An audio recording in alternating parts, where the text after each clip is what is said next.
ومن سيئات أعمالنا من يهده الله فلا مضل له ومن يضلل فلا هادي له ونشهد أن لا إله إلا الله وحده لا شريك له ونشهد أن سيدنا وسندنا وحبيبنا وحبيب ربنا ومولانا محمدا عبده ورسوله أرسله بالحق بشيرا ونذيرا وداعيا إلى الله بإذنه وسراجا منيرا أما بعد فأعوذ بالله من الشيطان الرجيم بسم الله الرحمن الرحيم إني أنا ربك فاخلعن عليك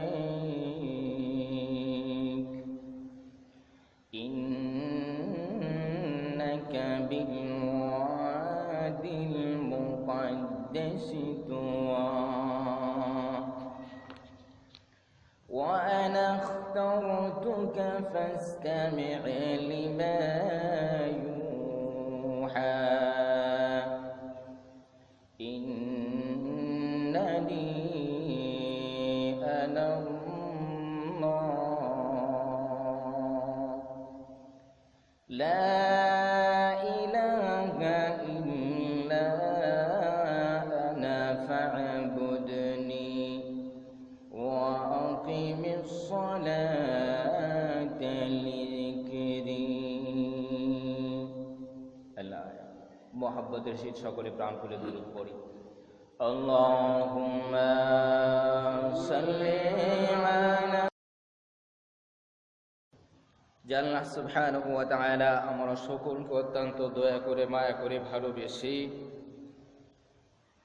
এই বছরের আজকে প্রথম শুক্রবার প্রথম দিন আল্লাহ সুবহানাহু ওয়া তাআলা আমরা সকলকে আল্লাহর মসজিদে আসার বসার কথা বলার কথা শোনার তৌফিক দান করেছেন সেজন্য মহান রব্বুল আলামিনের দরবারে কালিমাতুশ শুকর আদায় করি সকলে বলি আলহামদুলিল্লাহ।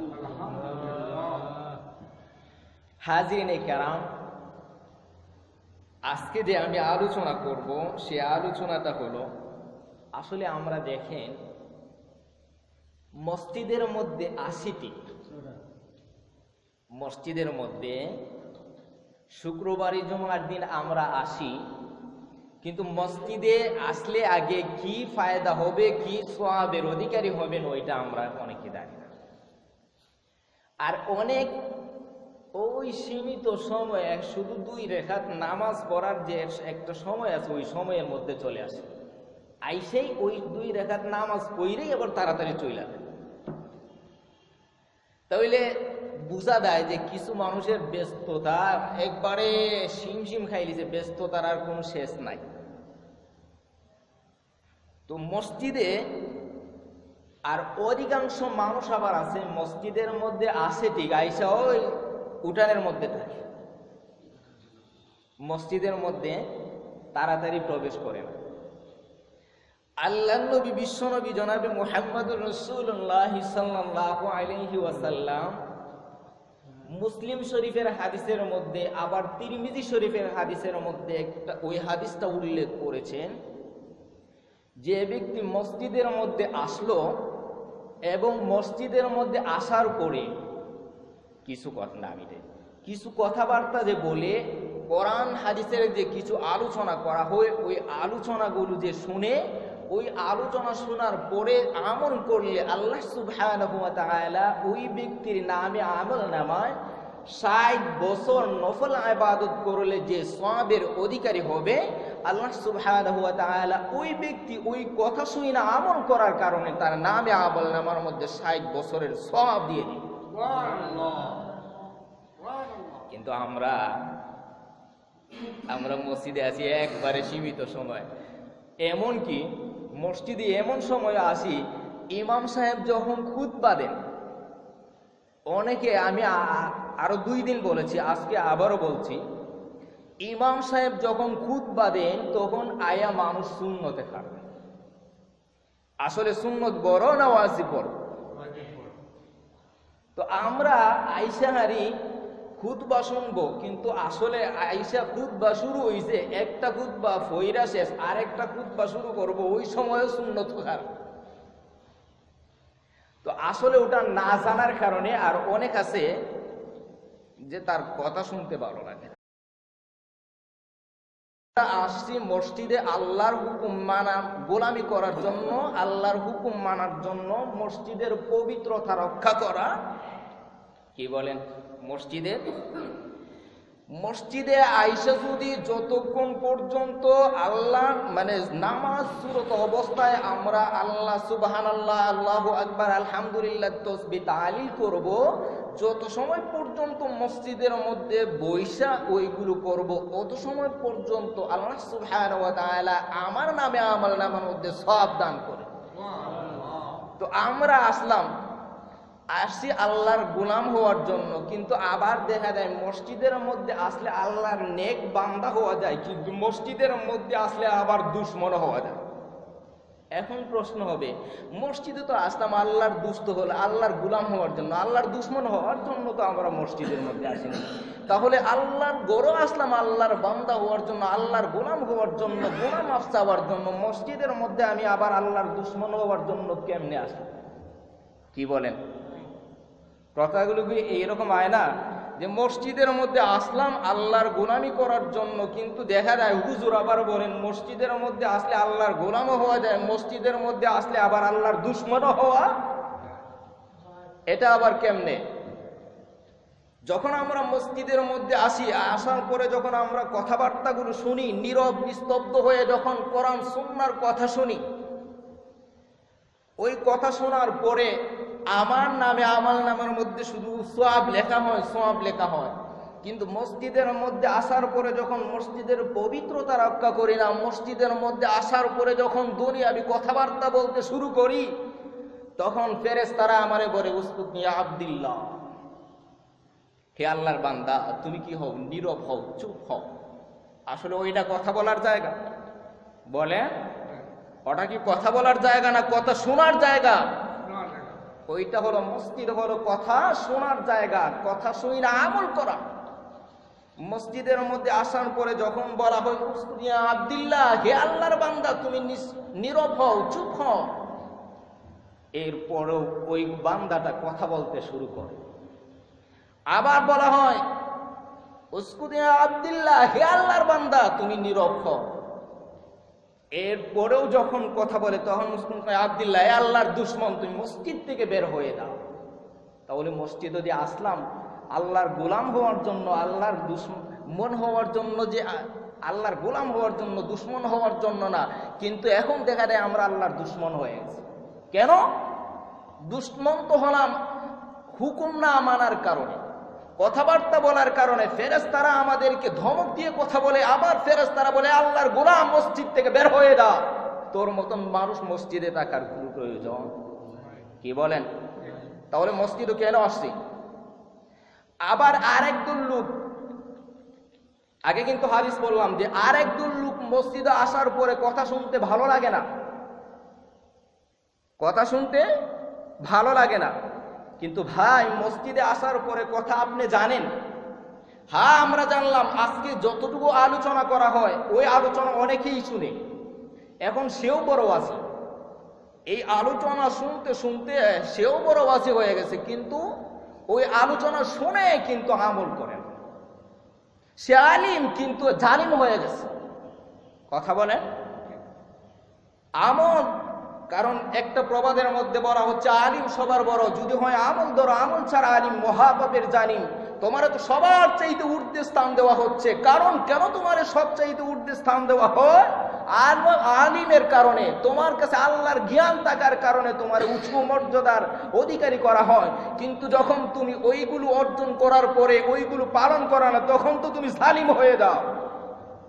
তখন কি তোমার আর মানুষে সম্মান দিবে? কথা বলে বলে তখন আর মানুষে, কারণ আলিমের সম্মান করে, আলেমের সম্মান করে জ্ঞান থাকার কারণে কোরআন সুন্নাহ অনুযায়ী তোমার ভিতরে আছে। কিন্তু যখন ওইগুলো তুমি অর্জনই করলা, ওইগুলো তুমি যদি অর্জন করার পরে ওইগুলো আবার সমাজের মধ্যে মানুষের কাছে ওইগুলো বিলিয়ে না দেও, তুমি যদি আমল না করো, তাহলে তোমার এই আলিমের কোনো মূল্য নাই, কারণ সে জালিম। যাই হোক হাজিরিনে কেরাম, আমি আপনাদের সামনে একটা সূরার 12 নম্বর আয়াত থেকে তেলাওয়াত করেছি। আর আজকের দিনটা হলো নতুন বছরের নতুন দিন। কি বলেন? নতুন বছরে নতুন দিন। আর নতুন বছরের যেহেতু নতুন দিন, সুতরাং আজকের দিনটাও হলো শুক্রবারই জুমার দিন। আর আজকের দিন সাপ্তাহিক ঈদের দিন, কারণ আনন্দের দিন। বছরও আমরা নতুন বছর শুরু, আর আজকে ঈদ অর্থাৎ সাপ্তাহিক ঈদের দিন আনন্দ আমাদের শুরু। কারো কি আনন্দই শুরু হবে না? এই আজকের দিন আনন্দের দিন থেকে আনন্দ শুরু হওয়ার জন্য আল্লাহর গোলামি করতে হবে বলে না? দিন আসছে খালি আমাদের নতুন বছর আয়া হ্যাপি নিউ ইয়ার, নতুন বছরের কি সুন্দর হ্যাপি, সুখী হও, শান্তি হও। তোমার কাছে সুখ নাই, বছর সুখ আইসা কি হবে? তোমার কাছেই তো সুখ নাই। বছর নতুন আসছে, সুখের কোনো আনন্দ নাই। Happy new year 2021।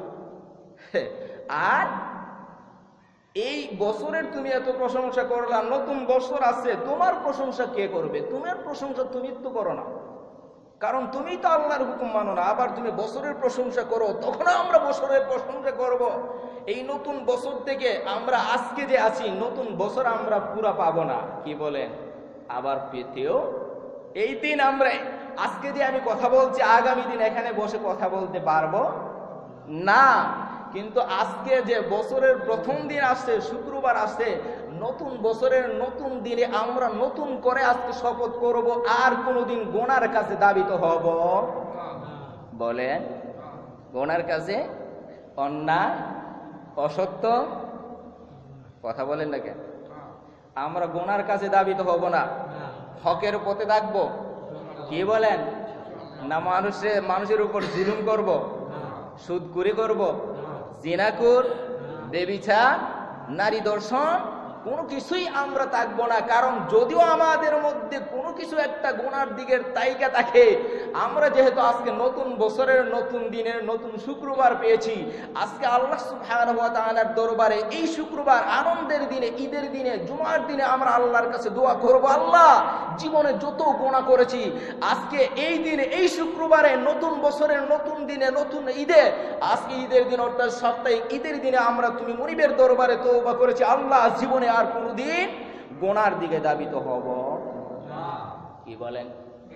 না দাবিত হব, আর কোনদিন দাবিত হব। যাই হোক, এবার আমার আলোচনা শুরু করি।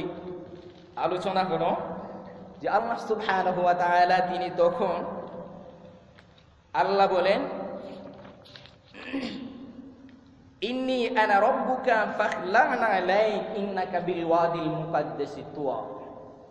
আল্লাহ সুবহানাহু ওয়া তাআলা ওই আলোচনা এখান থেকে শুরু করছেন যে মূসা এবং ফেরাউনের, কারণ আমরা তো শুধু ওয়াজ শুনছি মুখস্থ, যে ফেরাউন এবং মূসার ঘটনা এমন ভাবে শুনছি, আমরা শুনি নাই।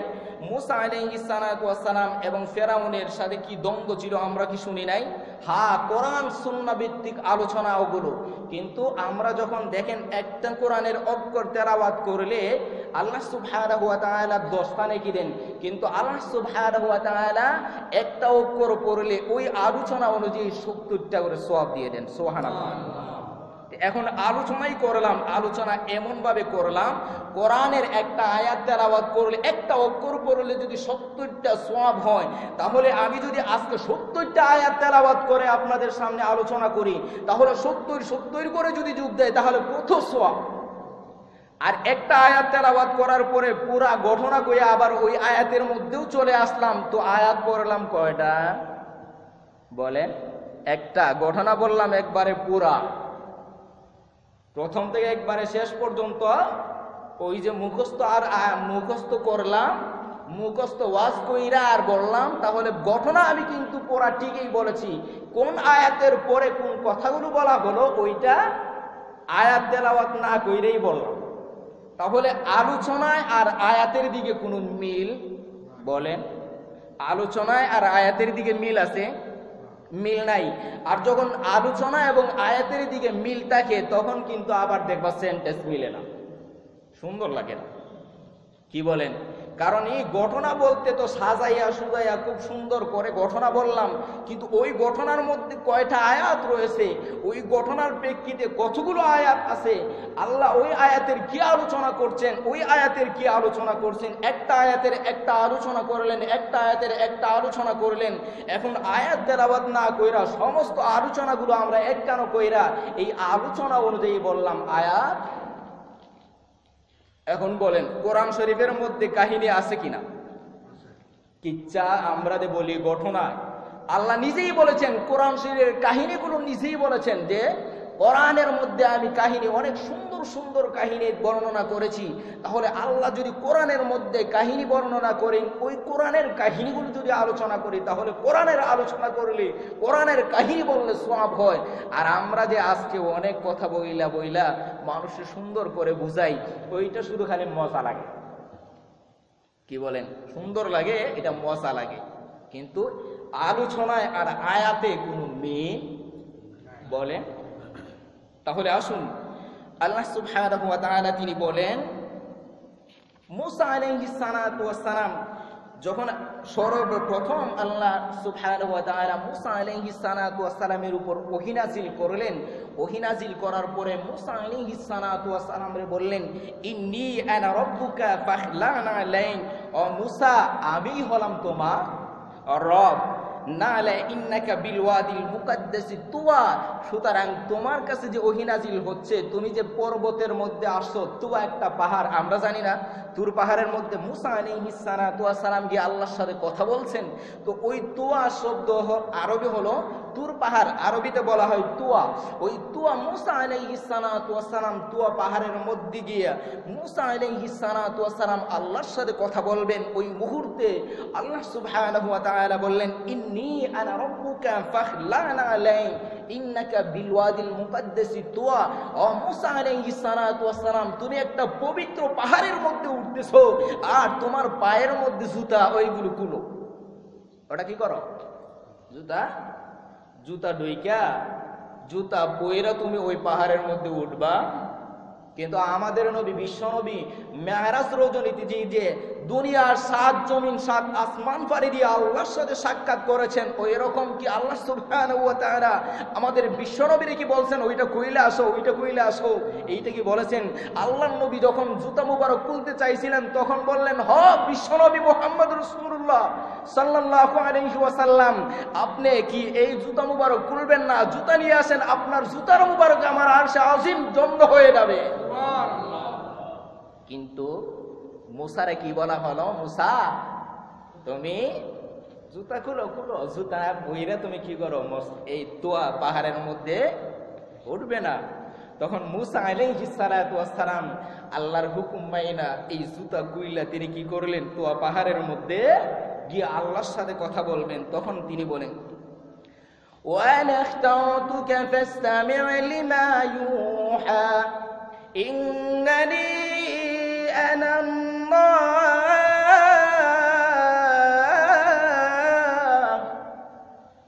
তখন মুসা আলাইহিস সালাতু ওয়াস সালাম যখন আল্লাহ সুবহানাহু ওয়া তাআলার দরবারে অর্থাৎ তোয়া পাহাড়ের মধ্যে গিয়ে আল্লাহর সাথে কথা বলবেন, সর্বপ্রথম মুসা আলাইহিস সালাতু ওয়াস সালামের উপর যখন ওহী নাযিল হয়, আল্লাহ সুবহানাহু ওয়া তাআলা মুসা আলাইহিস সালাতু ওয়াস সালামকে বললেন, ও মুসা, তুমি তোমার পাহাড়ের মধ্যে আসছো, পর্বতের মধ্যে আসছো, তোমার পায়ের মধ্যে যে জুতা আছে ওই জুতাটা খুলো, কারণ ওইটা হলো পবিত্র স্থান।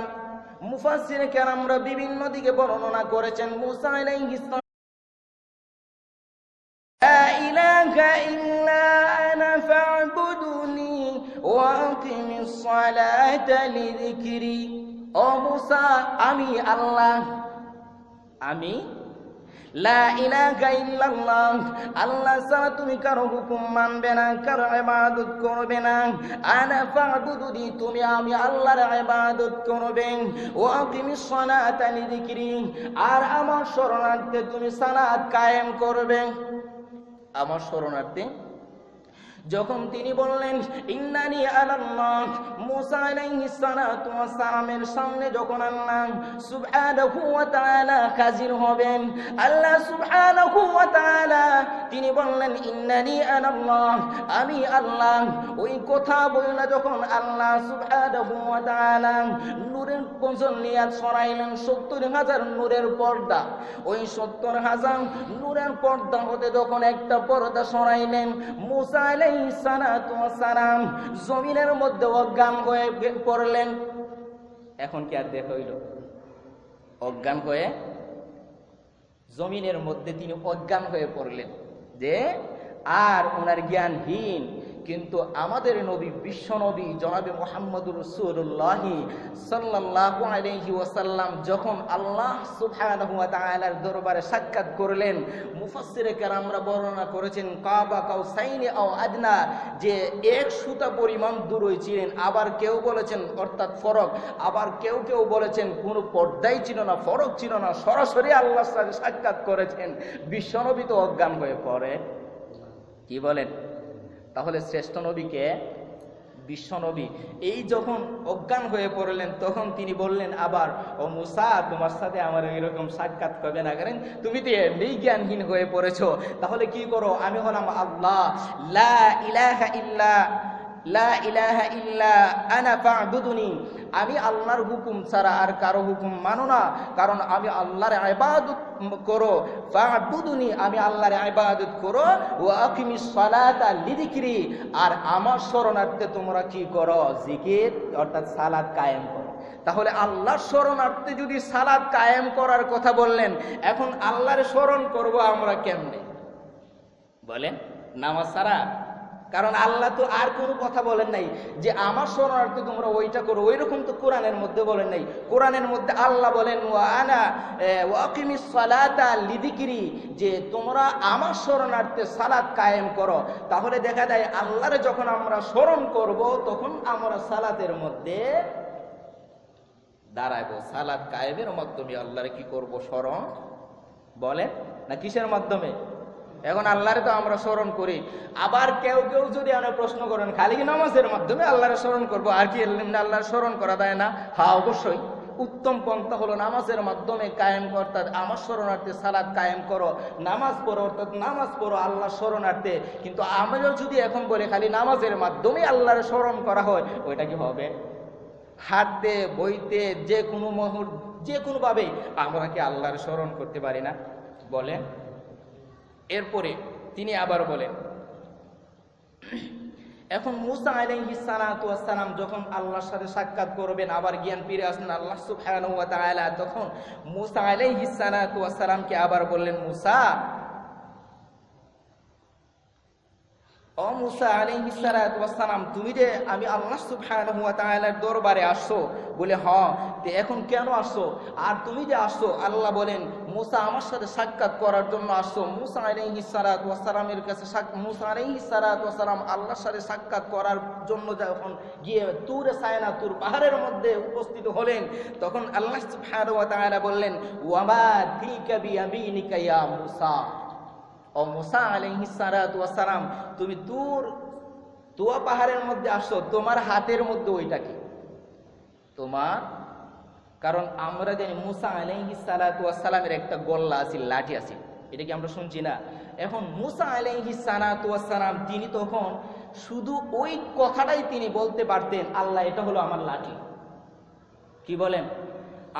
আমরা যদি কাউকে প্রশ্ন করি যে তোমার নাম কি, সে তখন বলবে আমার নাম অমুক। এখন যদি বলে তোমার বাবার নাম কি, তখন সে বলবে বাবার নাম তমুক। তারপরে যখন বলবে এক এক করে সে বলবে। এখন আমি যদি বলি যে তোমার নাম কি, সে যদি তার নাম বলে, বাবার নাম বলে, দাদার নাম বলে, মায়ের নাম বলে, হাবি গোষ্ঠীর নাম বলে, তখন আমরা তারে কি হইব? এবং একজনের নাম জিজ্ঞেস করছি, এই সপ্তাহ হয়েছে, এবার কোনো কাণ্ড গিয়া কি বলেন জিজ্ঞা করলাম বাপের নাম, মার নাম, দাদার নাম, সাসার নাম হওয়া শুরু করছে। কি বলেন? তো মুসা আলাইহিস সালাতু ওয়াস সালাম উনি যে ওয়ামা তিলকা বিয়ামিনিকা ইয়া মুসা, আল্লাহ সুবহানাহু ওয়া তাআলা মুসা আলাইহিস সালাতু ওয়াস সালামকে বললেন মুসা তোমার হাতের মধ্যে ওটা কি? মুসা আলাইহিস সালাতু ওয়াস সালাম তিনি তো বলতে পারতেন আল্লাহ ওটা লাঠি। কি বলেন? এই তো বললেই তো শেষ হয়ে যায়, কিন্তু মুসা আলাইহিস সালাতু ওয়াস সালাম তিনি বলেন লাঠি। শুধু বলেন নাই, তিনি বলেন قال هي عصاي أتوكأ عليها وأخش بها على غنمي ولي فيها مآرب أخرى। যখন মুসা আলাইহিস সালাতু ওয়াস সালামকে আল্লাহ বললেন ওটা কি, মুসা আলাইহিস সালাতু ওয়াস সালাম তখন বললেন আল্লাহ ওটা আমার লাঠি, ওটা দিয়ে আমি ভর করি, ওটা দিয়ে আমার ওই যে বকরিগুলো আছে ওই বকরিগুলোর গাছ থেকে ডাল পালাইয়া ভাঙ্গা ওই ডাল অর্থাৎ আমার বকরি রেখা ভাই ওইটা আমার আবার বিভিন্ন কাজে সহযোগিতা করে। কয়টা কথা? ওটা আমার লাঠি, ওটা দিয়ে আমি আমার বকরিরে কি করি, ওটা দিয়ে আমার বকরির অর্থাৎ গাছ থেকে ফাতাসিরা আমার বকরি রেখা ভাই ওটা আমার বিভিন্ন কাজে আসে। তো কয়টা কথা বললেন? অনেক কথা না? তখন আল্লাহ বললেন মুসা তোমারে শুধু বললাম ওটা কি, তুমি এত কথা বললে। কারণ দুনিয়ার মধ্যে দেখবেন আমরা যখন কোনো মানুষের কাছে গিয়ে বলি, যদি সুযোগ পাই তাহলে একবারে আমার বিস্তারিত সব কিছু বলি, যে আমার এই এই এই অনেক কিছু বলি। তো মুসা আলাইহিস সালাতু ওয়াস সালাম আল্লাহর কাছে গিয়ে কেন এত কথা বললেন? মুসা আলাইহিস সালাতু ওয়াস সালাম মুফাসসিরে কেরামরা বর্ণনা করেছেন, কারণ আল্লাহ সুবহানাহু ওয়া তাআলার দরবারে যখন তিনি শুধু বলতে পারতেন আল্লাহ এটা হলো শুধু আমার লাঠি, তিনি এত কথা বলার প্রয়োজন ছিল না। কিন্তু ওই কথা বলার কারণ হলো আমি আল্লাহ সুবহানাহু ওয়া তাআলার বেশি ভালোবাসি, আর আল্লাহর সাথে আমি একটু শুধু সামান্য কথা কেমনে বলবো, আমি আল্লাহর সাথে যতক্ষণ কথা বলবো যতই পারি আমি আল্লাহর সামনে ভাড়ায়া কথা বলবো। এজন্য মুসা আলাইহিস সালাতু ওয়াস সালাম শর্ট করে কথা শেষ করেন নাই, বরং তিনি তখন এক কথার বিনিময়ে তিনটা চারটা কথা বললেন। তিনি জিজ্ঞেস করলেন ওটা কি, তিনি বললেন শুধু বলতে পারতেন লাঠি, ওই কথাই না বলে তিনি বললেন ওটা হলো লাঠি, ওই লাঠি দিয়ে আমি কি করি, আমার এই বকরিগুলোর পাতাসিরা খাওয়াই, ওই লাঠিগুলো আমার বিভিন্ন কাজে আসে, ওই লাঠি আমার আবার রাত্রে আলো। তাহলে কয়টা কথা হলো? অনেক কথা না? কারণ ওই কথাগুলো বেশি বললে ভালো লাগে। এখন আমরা সাধারণত ওই কথা দ্বারা কি বুঝলাম? আমরা সাধারণত ওইটাই বুঝতে পারি যে আল্লাহ যদি একটা কথা বলেন আর আমি পাঁচটা বলি তাহলে আল্লাহ খুশি হবেন না বেজার হবেন? কারণ নামাজের মধ্যে যখন আল্লাহর নামাজ সূরা দাঁড়ায় যখন সূরা ফাতিহা তেলাওয়াত করি, সমস্ত প্রশংসা কিন্তু আমরা কার করি? সমস্ত প্রশংসা যখন আল্লাহর করি। দেখেন সূরাতুল ফাতিহার মধ্যে আমি একদিন আলোচনা করব, ফাতিহার মধ্যেও দাঁড়ায় আমরা একবারে প্রথম থেকে শেষ পর্যন্ত শুধু আল্লাহরই প্রশংসা করি। আর যখন আল্লাহর প্রশংসা করি আল্লাহ প্রশ্ন করেন একটার পর একটা ওই রকম প্রশ্ন করার পরে যখন সিরাতাল মুস্তাকিম পর্যন্ত যাই, সহজ সরল পথ পর্যন্ত আল্লাহর কাছে আমরা চাই আল্লাহ ওই পথটা আমারে দেখাও, তখন আল্লাহ বলেন আনা সিরাতাল মুস্তাকিম, আমি আল্লাহ তোমার সহজ সরল পথ দেখাই দিলাম। তখন ওই কথা প্রশংসা করার পরে আল্লাহ খুশি। আমরা দুনিয়া দেখবা কোন মানুষের সামনে যদি আগে তারা ফার্ম দেওয়া ফুটবলের মতন ফুলাই, কি বলেন? তারা কই তুমি উইলা মানুষ, তুমি সমাজের মধ্যে ও কাজ করো, সমাজের মধ্যে ওইটা করো, সমাজের মধ্যে ওইটা এই তারে ওই রকম কথা হইয়া এমন বলা করি হেও ফার্ম পায়া এমন ফুলা ফুলে, এরপরে ঠিক আছে তো এখন তারপরে চাই যে তুমি কি করো, যে তুমি তো তোমার তো এত প্রশংসা করলাম, তুমি অনে আমার একটা জিনিস দিয়া দেও, তখন হে এত প্রশংসা তুই না অনে হে কয় আমার অত প্রশংসা করলো, তাহলে আমি নাও দেই কিলা হে এই জিনিসটা চাইছে, তখন যা তোমার এই জিনিস আমি দিয়ে দিলাম। এখন আমরা যখন নামাজের মধ্যে দাঁড়াই আল্লাহর এত প্রশংসা করি, আল্লাহ সুবহানাহু ওয়া তাআলা তিনিও মনে মনে খুশি হন, আমার বান্দা তো শুধু আমার প্রশংসা করে, আর আমার প্রশংসা করার কারণে এখন আমার কাছে ওই জিনিসটা চায়, আমি কেমনে দেব না, আমি আল্লাহ তোমারে ওই জিনিস দিয়ে দিলাম। কি বলেন? তো মুসা আলাইহিস সালাতু ওয়াস সালাম এরপরে তিনি এখন গেলেন। এখন মুসা আলাইহিস সালাতু ওয়াস সালাম এর হাতের মধ্যে যে একটা লাঠি ছিল, আমরা জানি ওই লাঠিটা যদি হাত থেকে ছাইরা দেয় তখন অজাগর সাপে পরিণত হয়। এটা কি কোরআনের মধ্যে আছে? বলেন। এই যে আল্লাহ বলেন, قال ألقها يا موسى فألقاها فإذا هي حية تسعى। ও মুসা, তোমার হাতের মধ্যে যে ওই লাঠি, তুমি কি করো, ওই লাঠিটা ছেড়ে দাও। তোমার কি এই লাঠি সম্পর্কে ধারণা আছে? আসলে মুসা আলাইহিস সালাতু ওয়াস সালামের লাঠি সম্পর্কে কোনো ধারণা ছিল না, যে আমার এই লাঠি তো শুধু মনে করছেন এটা লাঠি। কি বলেন? কারণ আমি যদি একটা জিনিস না জানি, ওইটা একটা জিনিস আমি হাতে রাখলাম, কিন্তু যে ওই জিনিসটা কিন্তু আমি চিনি না, আমার একটা কাজের জন্য আমি রাখছি। এখন আরেকজনে জানে এইটার দ্বারা 3টা উপকার হয় বা 4টা উপকার হয়, তখন সে যদি আমার প্রশ্ন করে, ও ভাই তুমি তো এটা হাতের মধ্যে দিছো, বা ও তো ভাই এইটার উপকার কি, তুমি কি জানো? তখন আমি কি বলবো? জানি? আমি তো জানি না। তখন আল্লাহ বলেন, মুসা, তোমার হাতে যে এই লাঠি, এই লাঠির উপকার, লাঠি সম্পর্কে তুমি কি জানো? মুসা আলাইহিস সালাতু ওয়াস সালাম বললেন, আল্লাহ ওয়াল্লাহু আলাম, আপনিই ভালো জানেন, ওটা সম্পর্কে আমি কিছুই জানি না। তখন মুসা আলাইহিস সালাতু ওয়াস সালামকে বললেন আল্লাহ, ক্বালা আলকিহা ইয়া মুসা, তোমার ওই লাঠি তুমি জমিনের মধ্যে ছেড়ে দাও। যখন মুসা আলাইহিস সালাতু ওয়াস সালাম ওই লাঠিটা জমিনের মধ্যে ছেড়ে দিলেন, তখন قال فألقاها فإذا هي حية تسعى قال خذها ولا تخف سنعيدها سيرتها الأولى। মুসা আলাইহিস সালাতু ওয়াস সালাম লাঠি ছাইরা দেওয়ার সাথে সাথে ওই লাঠিটা কি সাপে, অজাগর সাপে পরিণত হয়ে গেল। আরো আস্তে সুবহানাল্লাহ বলবেন না। এটা হলো কি মুসা আলাইহিস সালামের মুজিজা। তখন মুসা আলাইহিস সালাতু ওয়াস সালাম যখন এই লাঠিটা ছাইরা দিলা, তখন আবার আল্লাহ সাথে সাথে বললাম, মুসা ওই লাঠি এখন সাপ হইল। মুসা আলাইহিস সালাতু ওয়াস সালাম তাফসীর ইবনে কাসিরের মধ্যে উল্লেখ করেছেন, মুসা আলাইহিস সালাতু ওয়াস সালাম কিন্তু ভয় পেয়ে গেলেন। এখন আবার আল্লাহ বললেন, ক্বালা ফাআলকাহা ফাইদা হিয়া হাইয়াতুন তাসরা। ও মুসা, এই সাপটারে তুমি আবার ধরো। কি বলেন? এখন যাই না শুই নাকি সাপ ধরবো? মুসা আলাইহিস সালাতু ওয়াস সালাম পিছন দিকে তখন চলে যাইতে শুরু করলেন। আওয়াজ আসলো, ক্বালা লা তাখাফ, ও মুসা তুমি পিছন দিকে সরবা না, কারণ ওইটা তুমি ধরো, ভয় করো না। এখন আল্লাহ সুবহানাহু ওয়া তাআলা তিনি জানায় দিলেন ওইটা সাপ ধরার জন্য, যে ওই সাপকে এখন দইরা আবার কি লাঠি হইবে, এটা কি আর মুসা আলাইহিস সালাম জানেন না। এখন তিনি পিছন দিকে যখন সরে গেলেন, আবার আল্লাহ সুবহানাহু ওয়া তাআলা তিনি বললেন, মুসা ক্বালা লা তাখাফ, মুসা তুমি ভয় করো না, ওটা ধরো। তখন মুসা আলাইহিস সালাতু ওয়াস সালাম, আল্লাহ বললেন ভয় করো না ধরার জন্য।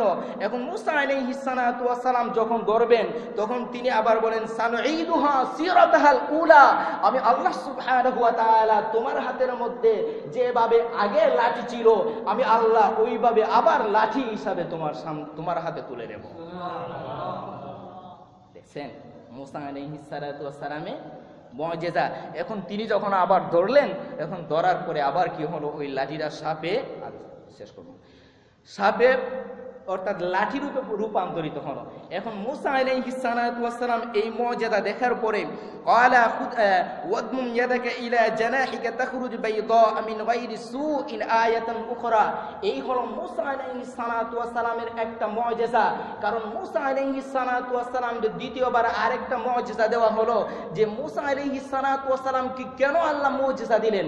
দ্বিতীয় মুজিজাটা হলো যে মুসা আলাইহিস সালাতু ওয়াস সালাম কিন্তু জন্মগ্রহণ করেছিলেন মিশরে। মুসা আলাইহিস সালাম জন্মগ্রহণ করে, ভাই 5 মিনিট দিচ্ছেন। তো মুসা আলাইহিস সালাতু ওয়াস সালাম জন্মগ্রহণ করেছিলেন মিশরে, এবং মিশর থেকে কিন্তু এক সময় মুসা আলাইহিস সালাতু ওয়াস সালাম পলায়ন করেছিলেন। পলায়ন অর্থাৎ মিশরের বাদশা ছিল ফেরাউন।